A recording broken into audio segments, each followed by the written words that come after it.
Bienvenue dans notre entretien du jour où il sera question d'un record. Et non, nous n'allons pas parler de sport, mais de gastronomie, puisque nous allons parler d'un fromage qui a battu son record de vente en 2022 avec plus de 3300 tonnes. Il s'agit, vous l'aurez peut-être deviné, de la fameuse tête de moine. Pour en parler, j'ai le plaisir d'accueillir le gérant de l'interprofession de la tête de moine, Martin Siegenthaler. Bonsoir. Bonsoir. Merci de passer nous voir. Alors, une année record, 2022, qui était peut-être pas forcément une année facile. Comment vous expliquez ce succès ? Oui, c'était vraiment une année difficile. On a eu beaucoup de chance. On a eu un certain risque de produire autant de fromage aussi. Mais on a vraiment des clients, on a aussi des nouveaux clients trouvés pour notre fameux fromage. Et puis on est très content de pouvoir finir cette année avec un vent de record et puis pas des stocks de record. Alors ça, c'est quand même quelque chose qu'on est très heureux que ça s'est si bien passé. Alors dans ces ventes, quelle est la proportion entre les ventes en Suisse et à l'étranger ? On a 2 tiers qu'on exporte, c'est justement un argument de plus. Alors d'exporter 2 tiers avec un franc suisse, avec la crise, avec qu'on voit ce qui se passe à l'étranger, c'est vraiment assez difficile. On a eu beaucoup de chance, on est très content de ce résultat. Et quels sont les pays qui sont le plus demandeurs de tête de moine dans le monde ? Oui, c'est clairement l'Allemagne avec quasiment plus que 1000 tonnes, on espère de nouveau. On a la France avec 500 tonnes. On a aussi l'Espagne avec plus que 100 tonnes. C'est vraiment les 3-4 pays majeurs après la Suisse. Ouais. Et en Suisse, les ventes sont restées stables ou il y a aussi une augmentation des ventes ? On est plutôt resté stable, mais c'est déjà bien parce qu'il y a des autres sortes qui ont plutôt eu des reculs. C'était beaucoup plus difficile pour eux. Alors de rester stable, c'est déjà de maintenir les volumes, c'est déjà très fort aussi. Ouais, on est très content aussi pour le marché de la Suisse. Ouais.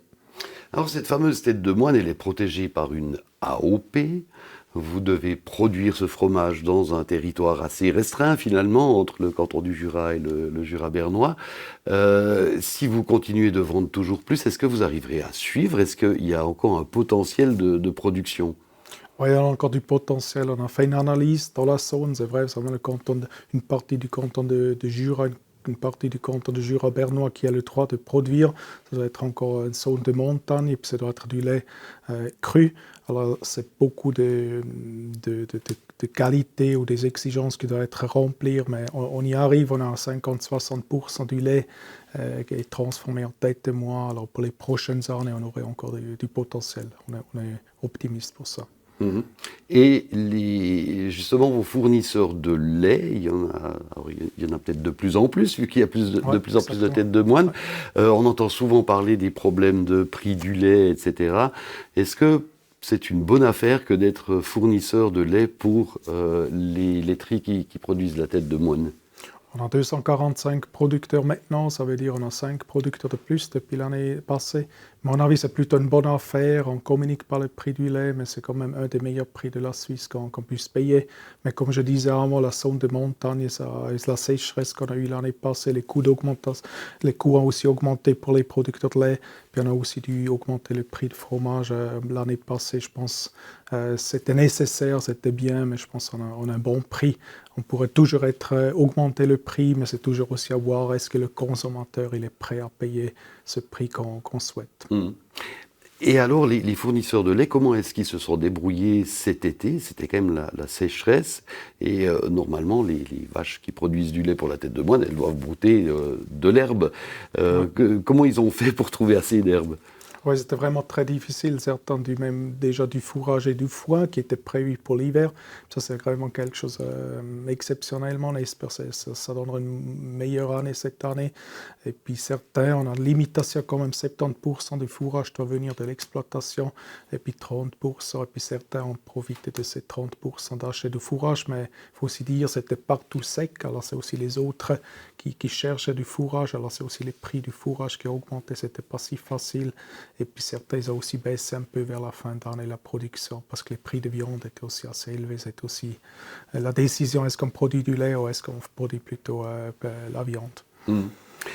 Alors, il y a les producteurs de lait. Après, il y a les fromagers. Là aussi, il y en a de plus en plus qui produisent la tête de moine. Il y a 7 fromageries actuellement qui sont agréées pour faire ce produit.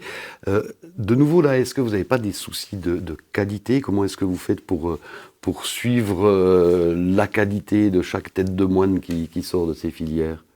Oui, aussi, eux, les fromagers, ils ont investi dans les caves, dans la fabrication, dans les robots pour frotter les fromages. Et puis, on contrôle, on les suit chaque mois. Puis, je viens de recevoir cette semaine les premiers taxations cette année. Puis, on a une très bonne moyenne. On a sur 20 points, on a entre 19 et 20 points. C'était vraiment une qualité excellente. On a pu maintenir. Et puis, c'est vraiment notre but aussi. C'est vraiment la qualité, le prix, et puis après c'est les volumes. Mais on est très fiers aussi que le prix, que les ventes sont si fortes. C'est quand même quelque chose qui est très, très, très, très positif pour nous. Mhm. Mais globalement, cette filière de la tête de moine, c'est une affaire qui marche. Vous n'avez pas besoin absolument de vous agrandir pour vous en sortir. Vous êtes content de produire plus, mais est-ce que vous avez un seuil où vous allez dire stop, ou bien vous allez grandir à l'infini? Non, on ne peut pas grandir à l'infini, mais on souhaite une croissance qualitative, mais on garde déjà les prix. La qualité doit être juste, et puis après, si on a du potentiel, et puis les derniers 40 ans, on a une moyenne de croissance de 4,4%. Alors ça veut dire qu'on est quand même assez fort, mais on sait, on a un produit de luxe, on a un produit qui est assez cher, et puis si on a de la crise, si les gens ils ont moins de moyens de dépenser pour la nourriture, on y produit, on vend un peu moins, puis on adapte la production. Comme cette année, je pense que ça va être un peu plus compliqué. Mhm. Alors la tête de moine, je pense que la plupart des gens dans notre région, en tout cas, voient à peu près ce que c'est comme fromage, comment ça se mange. Hein. C'est un fromage qui se racle avec la fameuse girole. D'ailleurs, on voit des images derrière nous. Mais au fil des années, il y a eu plusieurs variantes de tête de moine. Alors qu'est-ce qu'on peut trouver maintenant comme sorte de tête de moine? Oui, on a bien, la majorité, on monte toujours sous classique, c'est le doux. Après, on a la réserve qui a minimum 4 mois, on a l'extra qui a 6 mois, puis après, on a encore la bio. Et puis, on a quelques meules aussi en fermier. C'est produit une seule ferme qui produit aussi la tête de moine sur la ferme. Mais la majorité, la grande majorité, on vend sous classique, mais sous demi-meule, meule, et puis aussi des rosettes. Mhm. Et puis cette fameuse tête de moine, en fait, ces ventes ont commencé à exploser avec l'arrivée de la fameuse girole, cet appareil inventé par monsieur Crevoisier qui en avait marre de racler ses têtes de moine à la main. Comment est-ce que vous faites est-ce que vous distribuez aussi les girolles, ou comment se font les ventes entre tête de moine et girolles? C'est une entreprise à part, mais on a une très bonne collaboration avec Metafil qui produit les girolles. Mais on a aussi des girolles en plastique pour des promotions, pour les demi-meules. On a aussi des rosemates pour vraiment des vitrines ou des catering qui font ça professionnellement. On a vraiment tous les outils, on a une très bonne collaboration. Mais c'était vraiment le Big Bang, c'était la girole, l'original en bois. Et puis on a 2 idées sur la table, j'espère en plus les présenter durant la fête de la tête. Moi déjà, ça continue, pour nous c'est bien, mais la girole c'est encore la meilleure, on peut la dire. On apprécie beaucoup la girole d'original en bois de Metafil de Pierre-Homme. Mhm. Alors, le succès de ce fromage, finalement, il est dû à quoi? Il est dû à son histoire, à son nom un peu bizarre, à sa forme, à sa manière de le consommer, ou tout simplement à son goût? Quel est le critère le plus important selon vous? Je pense que c'est sûrement aussi l'histoire derrière, mais je pense finalement les jeunes consommateurs, c'est quand même la forme, la rosette elle est déjà prête pour consommer, pour manger. Puis je pense la girole, mais aussi les rosettes, les barquettes emballées déjà prêtes, ça fait baisser le prix. Et puis je pense que ça c'est un argument fort. Et puis on a beaucoup moins de concurrence comparé des autres sortes, des mi-durs, des durs. Je pense que c'est un grand avantage. Je pense que c'est les autres, ils ont souffert beaucoup plus. Si on regarde la vitrine, il a 1000 fromages. Nous, notre rosette, elle est quand même unique. Elle se différencie sur chaque plateau de fromage. C'est vraiment un eye-catcher. Mhm.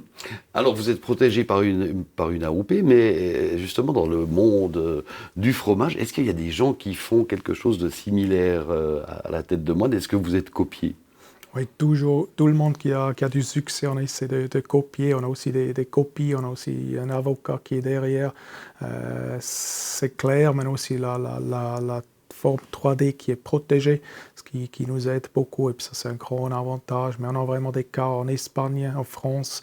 Et puis un problème, c'est aussi, de temps en temps, il faut expliquer à certains gens, sûrement aux États-Unis, qu'il ne faut pas couper la tête de moi en tranches. Il faut vraiment faire des rosettes. Et puis là, On a investi beaucoup de temps, aussi un peu d'argent pour leur expliquer, pour envoyer des girolles, mais aussi des girolles en plastique et des rosomates pour leur vraiment expliquer comment il faut faire la rosette, il faut la consommer. Et puis, plus fine qu'on fait les rosettes, le mieux, c'est encore sur la langue, finalement. Ouais. Voilà. Martin Zieser, merci beaucoup. Vous nous mettez presque l'eau à la bouche. Et puis on espère que 2023 sera peut-être encore une année record pour la tête de moine. Merci beaucoup. Merci à vous, merci beaucoup. Voilà, c'est la fin de notre entretien. Et donc j'espère qu'il vous aura peut-être un peu mis l'eau à la bouche et que vous dégusterez aussi une rosette de tête de moine. Bonne soirée, bonne fin de semaine et à lundi sur Télébilingue.